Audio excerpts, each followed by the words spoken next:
విడిచిపెట్టలేదు. మన పార్టీ వదిలిపెట్టి 10 మంది ఎమ్మెల్యేలు పోయి కాంగ్రెస్ పార్టీలో చేరినారు. నిన్న మీరు చూసే ఉంటారు. స్పీకర్ గారికి కనబడతలేదంట. ఏది ఎమ్మెల్యేలు సిగ్గు లేకుండా వాళ్ళే చెప్పుకున్నారు. మీరు చూసే ఉంటారు. ఇక మీ పక్కనే ఉంటుంది నియోజకవర్గం, ఎక్కువ దూరం లేదు, ఇటుకెళ్ళి ఒక 30-40 కిలోమీటర్లు స్టేషన్ కన్పూర్. కడియం శ్రీహరి గారు ఆయన్నే చెప్పుకుంటున్నాడు, నేను అభివృద్ధి కోసం కాంగ్రెస్ లో చేరినా అని ఉపన్యాసాలు ఇచ్చిండు మైకులలో. కానీ స్పీకర్ కనబడతలేదంట. స్పీకర్ కనబడతలేదంట, వినబడతలేదంట. అంటే ఎంత గలీజు, ఎంత వికృతమైన రాజకీయం అంటే స్పీకర్ గారేమో ముఖ్యమంత్రి ఏం చెప్తే అది ఆయన చేస్తా ఉన్నాడు.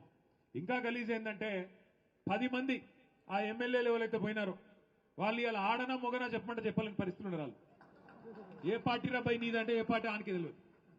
ఎంత సిగ్గుమాలిన పరిస్థితి. ఒక్కొక్కరు 70 ఏళ్ళకి వస్తుంది, 75 ఏళ్ళకి వచ్చిండు పోచారం శ్రీనివాసరెడ్డి. ఏం రోగమైనా నాకు అర్థం కాదు. ఈ వయసులో ఓసారి స్పీకర్, ఓసారి మంత్రి, ఇంకేం చేస్తాడు కేసీఆర్? నీకు సిగ్గు లేకుండా కాంగ్రెస్ లో చేరి ఇలా ముఖం ఎక్కడ పెట్టుకోనా తెలియక కాంగ్రెస్ లో దిక్కు కూర్చున్నాడు. ఏది అసెంబ్లీలో కూర్చుంటే మొన్న స్పీకర్ ముంగట మనోళ్ళు అడిగిరట, మరి నువ్వు మా ఓన్ అయితే గట్టెందుకు కూర్చున్నావా? బాత్రూమ్ దగ్గర ఉంది, జల్లి పోయేది ఉంటుంది. అదో బతుకా నీది? నాకు అర్థం కాదు. ఏం బతుకు?